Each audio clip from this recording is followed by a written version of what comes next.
நேயர்களே, இன்றைக்கு எஃப்எம்சிஜி டிவிக்காக நான் உங்கள் சுஃபியான். இன்றைக்கு நாம் சர்வதேச அரசியல் எஃப்எம்சிஜி டிவிக்காக பேச போகிறோம். அமெரிக்கா ஈரானுடைய போர் முடிவுக்கு வந்து விட்டதா? இந்த கேள்வியை முதல்ல நான் உங்களுக்கு முன்னாடி வைத்துக்கொண்டு நம்முடைய பேச்சை ஆரம்பிக்கலாம். எனது கண்களுக்கு தெரிந்த அளவில் உலகின் முடிவுக்கு அந்த போர் இப்போது வரக்கூடிய எந்த ஒரு காலச்சூழலும் இல்லை என்பதுதான் உண்மை. பரஸ்பரம் இரண்டு நாடுகளும் ஒருத்தரை ஒருத்தர் குற்றம் சுமத்தி கொண்டிருக்கிற நேரத்தில் இதற்கு பின்னணியான காரணங்களை நாம் பார்க்க வேண்டியிருக்கிறது. அமெரிக்கா என்பது ஒரு வல்லாதிக்க சக்தி. உலகத்தை முழுமையாக தன் கைகளில் கொண்டு வர வேண்டும் என்று ஒரு திட்டமிடுகிற ஒரு நாடு அமெரிக்கா. அது எல்லோருக்கும் தெரிந்து கொண்டிருக்கிறது. நம்முடைய நாட்டிலே கூட அமெரிக்கர்கள் ஏராளமான வரிகளை போட்டு காரணமின்றி இந்தியாவை அழுத்தம் கொடுத்தார்கள். ஒரு கட்டத்தில் இந்தியா மௌனமாகத்தான் இருந்தது. ரஷ்யாவிடத்தில் எண்ணெய் வாங்குவதற்கு தடை ஏற்படுத்தி இந்தியாவிற்கு 50 விழுக்காடான பெனால்டி அவர்கள் போட்டிருந்தார்கள். உலகம் முழுவதும் இந்த களச்சூழ்நிலையில் இப்பொழுது மத்திய கிழக்கில் இருக்கக்கூடிய எல்லா நாடுகளும் ஈரானுடைய எதிரிகள், அமெரிக்காவின் ஆதரவாளர்கள். கடந்த பிப்ரவரி மாதம் 28 முதல் தாக்குதலை தொடங்க ஆரம்பித்த அமெரிக்கா இந்த ஜூலை மாதம் விடியும் இன்னும் அரை மாதங்கள் இருக்கிற இந்த கால சூழ்நிலை கிட்டத்தட்ட 100-120-125 நாட்களை தாண்டி சென்ற பிறகும் அமெரிக்காவால் ஏன் வெற்றி கொள்ள முடியவில்லை என்ற கேள்விக்கும் நேற்று ஈரானுக்கு ஆதரவாக தனது TUP-124 ஒரு ராட்சச விமானத்தை கொண்டு இறக்கியதன் மூலம் ரஷ்யா நேரடியாகவே அமெரிக்காவுக்கு எதிரான அரசியலை போரை தொடங்கியிருக்கிறது. மறைமுகமாக ரஷ்யா ஈரானுக்கு ஆதரவு கொடுத்து வந்து கொண்டிருக்கிறது என்பதை எல்லாரும் சொல்லிக் கொண்டிருந்தாலும் இப்போது அவர்கள் நேரடியாகவே அமெரிக்காவுக்கு எதிராக களத்தில் குவித்து விட்டார்கள். இரண்டாவதாக மத்திய கிழக்கில் உள்ள எல்லா நாடுகளும் ஈரானுக்கு எதிராக மாறி போயிருக்கிறது. மத்திய கிழக்கில் இருக்கக்கூடிய சவுதி அரேபியாவையோ, பஹ்ரைனையோ, கத்தாரையோ, ஜோர்டானையோ அல்லது யுனைடெட் அரப் எமிரேட்ஸ் போன்ற நாடுகள் ஈரானுடைய ராட்சச வலைகளுக்குள் வந்தாலும் கத்தர் வரைக்கும் அவர்கள் மக்களையோ பொதுமக்கள் வாழ்கிற இடங்களில் எந்த நிலையிலும் தாக்குதல் நடத்தவில்லை. மாறாக அமெரிக்காவுடைய ஆயுத களஞ்சியங்களைத்தான் எடுத்திருக்கிறார்கள்.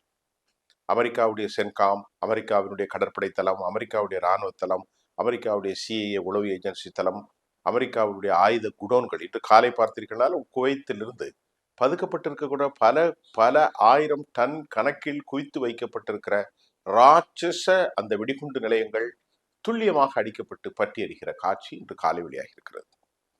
அதே சமயம் அமெரிக்கர்களால் ஈரானுக்கு சேதாரம் என்றால் ஈரான் பெரும் சேதாரத்தை சந்திக்கின்றது. ஹெர்முஸ் வளைகுடாவில் சேதாரம், அதே போன்று கெஸ்தீவுகள்ல, ஷிர்க்ல, கெஷம்ல, பந்தர் அப்பாஸ்ல, இன்னும் கொனார்க் போன்ற பல்வேறு பகுதிகளில் ஈரானுடைய நிலைகள் முழுமையாக தாக்கி அளிக்கப்பட்டிருக்கிறது என்று அமெரிக்கா சொன்னாலும் அமெரிக்காவுக்கு இருக்கக்கூடிய சிக்கல் வேறு ஒன்றும் இல்லை. சிக்கல் என்னவென்றால் ஈரானை முழுமையாக துவம்சம் செய்ய முடியவில்லை என்பதுதான் சிக்கல்.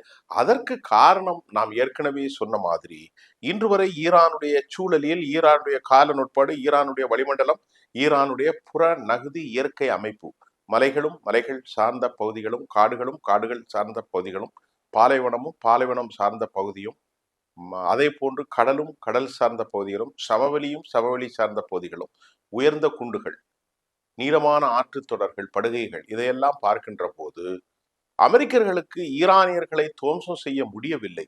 ஆனாலும் முடிந்த அளவு இந்த முறை பெரும் சேதாரத்தை அமெரிக்கா ஏற்படுத்தி இருக்கிறது. கிட்டத்தட்ட நேற்று முந்தைய இரவு 5 மணி நேரம் தொடர் தாக்குதல்களை அமெரிக்க விமானங்கள் தாக்கியது. இந்த நிலையில் ரஷ்யாவினுடைய ரகசிய குழு TU-214PU என்கின்ற இது உலகத்தினுடைய கடைசி காலங்களில் வரக்கிற ஒரு விமானம். இந்த விமானம் VIP விமானம். இந்த விமானத்திலிருந்து electronics warfare system, control jammer system, ரெடாரிலிருந்து தாக்குதலை டிஃபென்ஸ் பண்ணக்கூடிய சிஸ்டம், இங்கிருந்து இது ஒரு encrypted communicating system to be attached. Encrypted communicating system, தொலைத்தொடர்பு, இன்ஃபர்மேஷன், விண்வெளி, சேட்டலைட் எல்லாவற்றையும் சொன்ன இந்த உலக அழிவின் நாட்களில் மட்டும் வெளிப்படக்கூடிய இந்த TUP-214 விமானம் வந்து இறங்கி இருக்கிறது டெஹ்ரானில். இதன் மூலம் என்ன சொல்ல போகிறது? அமெரிக்காவுக்கு ஒரு பெரும் அச்சத்தை ஏற்படுத்தி இருக்கிறது. வந்தவர்கள் யார் தெரியாது, யாரெல்லாம் சென்றார்கள், அமெரிக்காவுடைய ரஷ்யாவுடைய உச்சபட்ச தலைவர்கள் ஈரானில் வந்து இறங்கினவர்கள் யார், எங்கே சென்றார்கள், அதனுடைய பாதை எதுவுமே ரெண்டு பேருமே டிஸ்க்ளோஸ் பண்ணவில்லை. ஈரானும் சொல்லல, ரஷ்யாவும் சொல்லல. கஸ்பியன் வளைகுடா வழியாக டெஹ்ரானில் லேண்ட் ஆகி அவர்கள் எங்கே சென்றார்கள் என்ற தகவல் எதுவும் இல்லை. புடின் சார்பாக வெளியிடப்பட்ட அறிக்கையில் ஏதோ சாதாரணமாக நோக்கத்திற்காகத்தான் நாங்கள் சென்றவர்கள் என்றாலும் உலகம் இதை கண்டு அஞ்சுகிறது, யூரோப்பியன் அஞ்சுகிறது, அமெரிக்கா அஞ்சுகிறது.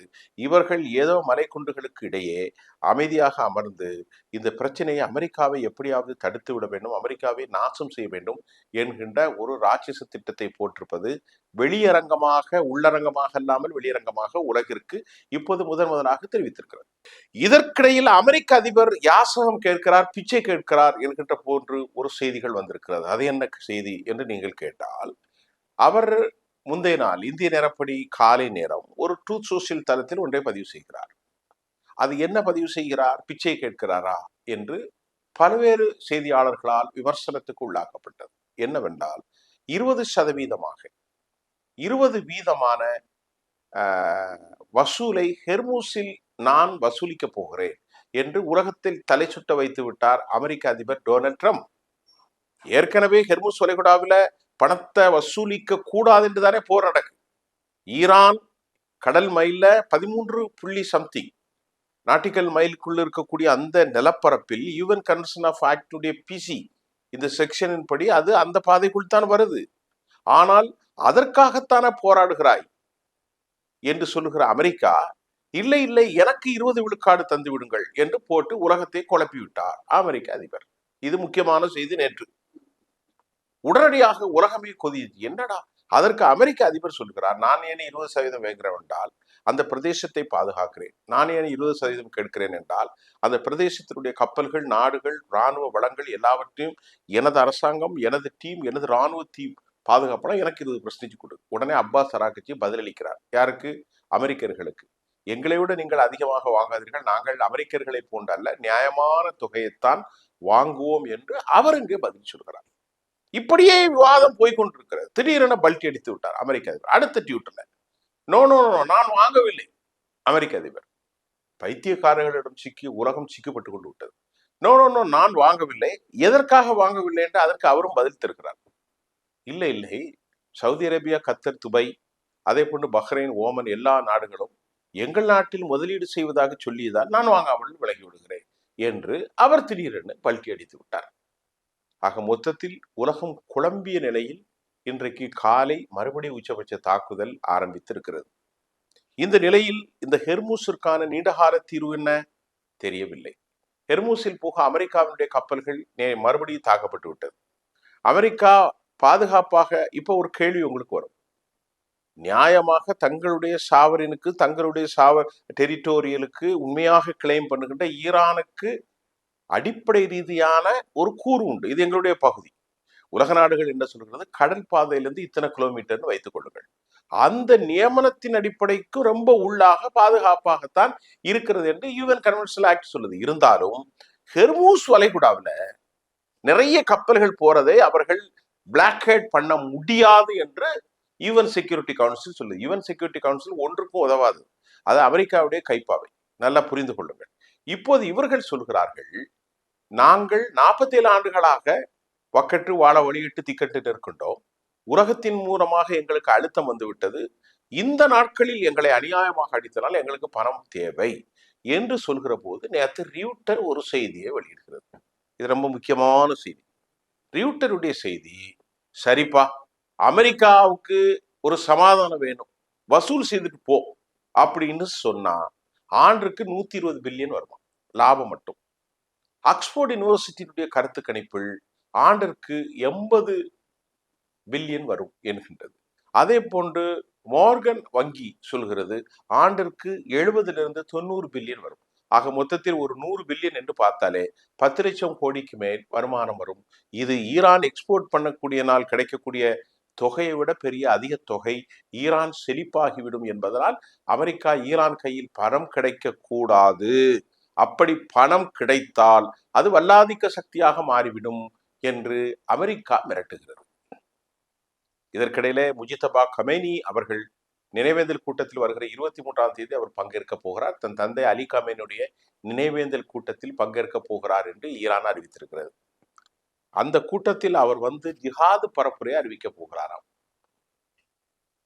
உலகம் முழுவதும் இந்த ஜிஹாது பரப்புரையின் மூலம் நான் மரணித்த பிறகும் இவர்களுக்கு எதிராக ஃபத்வாக்கள் வழங்கப்படும். இப்படி என்னால் நீங்கள் சிந்தித்து பாருங்கள். இவர்கள் சொன்ன உடனே நாளை பத்திரிகையில் பெரிசாக போட்டு விடுவார்கள். அதை சொல்லாமல் செய்து கொண்டிருப்பதான அமெரிக்கர்கள். பல ஆயிரக்கணக்கான குழந்தைகளை கொலை செய்து கொண்டிருப்பவர்கள் தானே யூதர்கள். இவர்களுக்கு ஜிஹாத் என்று சொன்னால் அது ஏதோ பெரிய தற்கொலைகள் என்பதை போன்று மேற்கத்திய பத்திரிகைகள் அதை பெரிதாக்குவார்கள். உண்மைதான். ஆனால் 81,000 பிள்ளைகளை, பச்சிலம் குழந்தைகளை கொலை செய்தார்கள் கசாவில். அமெரிக்கர்கள் கொண்டு கொண்டே இருக்கிறார்கள். இதற்கெல்லாம் யாரிடத்தில் நியாயம் கேட்பது? எந்த நியாயமும் தெரியாது. அமெரிக்கர்கள் கொலை பட்டியலில் தொடர்கிறது. ஆக மொத்தத்தில் இன்றைக்கு உலகத்தில் மிகுந்த பரபரப்பு ஏற்படுத்தியிருக்கிறது மத்திய கிழக்கில். இந்த மத்திய கிழக்கினுடைய பரபரப்பின் மூலமாக ஒவ்வொரு நிலைகளும் அழிவு பாதைக்கு சென்று கொண்டிருக்கிறது. இந்த அழிவு பாதைக்கு சென்று கொண்டிருப்பதன் விளைவாக உலகத்தில் இப்பொழுது மறுபடி ஒரு கொரோனா போன்று மற்றொரு நிலை உருவாக போகிறது. யூரோப்பாவில் எண்ணெய் கிடையாது. மத்திய தரைக்கடல் நாடுகள்ல சிக்கல் வரும். குறிப்பாக சீனாவில் சிக்கல் வரும். குறிப்பாக அதிகம் பாதிப்பட்ட நாடாக இந்தியா மாறும்.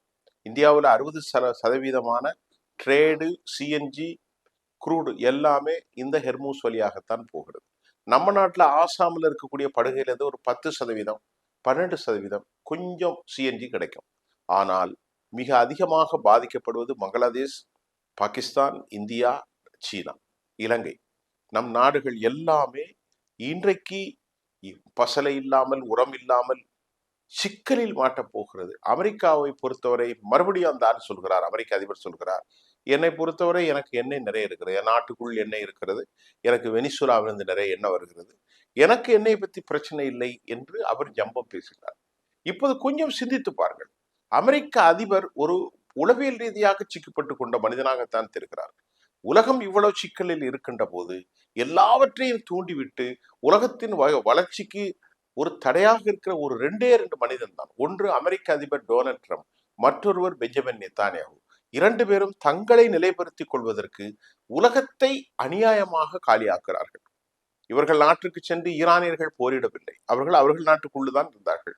இவர்களிடத்திலே பல ஆயிரக்கணக்கான அணுகுண்டுகள் இருக்கிறது. அவர்கள் குண்டுகளை செய்யவில்லை. நல்லா புரிந்து கொள்ளுங்கள்.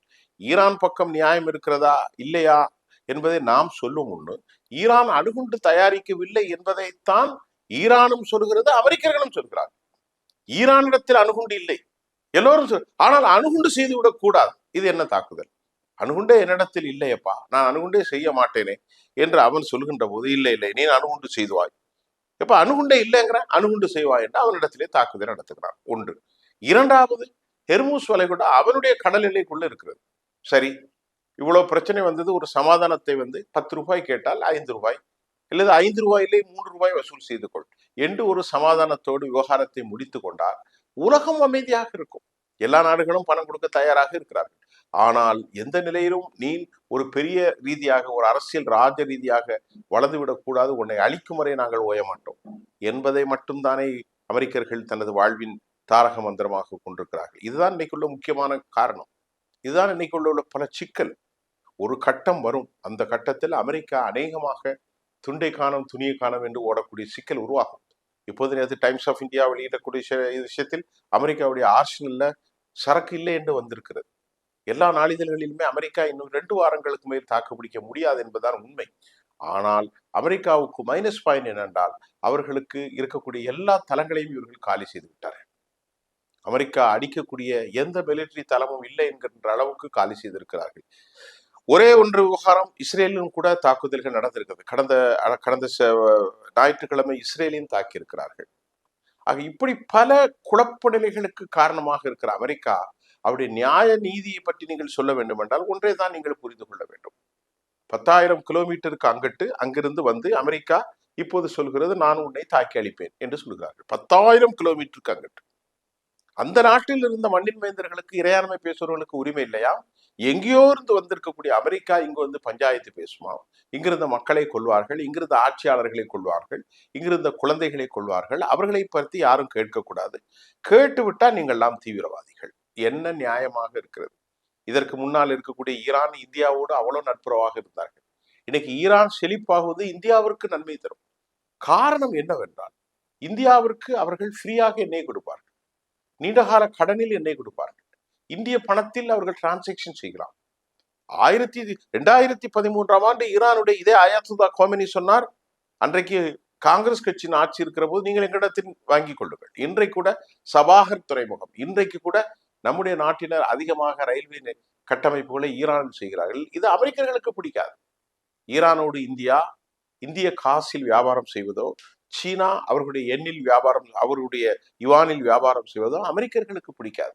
ஆக சீனா நேரடியாக பேசுகிறது, இந்தியா பேச மறுக்கிறது, அவ்வளவுதான். புரிகிறதா? இதெல்லாம் வந்துவிட்டால் நமக்கு ஒரு பெரும் செழிப்பாகும். நாம் 11% எண்ணெயை ஈரானிடத்திலே பெற்றோம். சவுதி அரேபியாவிடத்திலிருந்து 16%, 18% பெற்றோம். ஈராக்கிலிருந்து 26% மேல் பெற்றுக் கொண்டிருக்கிறோம். ரஷ்யாவிலிருந்து இப்பொழுது 34% வந்து கொண்டிருக்கிறது. 1% தான் ரஷ்யாவிடத்திலே பெற்றோம், இப்போது 34%.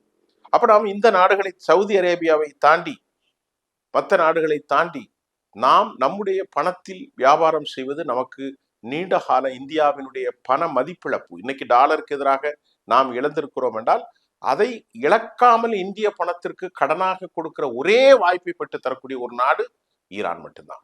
45 ரூபா தான் கேட்டாங்க. 45 ரூபாய் உங்க பணத்தை கொடுத்துருங்க, மீதி 55 ரூபாய்க்கு 55% நீங்க பணம் தர வேணாம், ஆயில கழிச்சுக்கிடுங்க.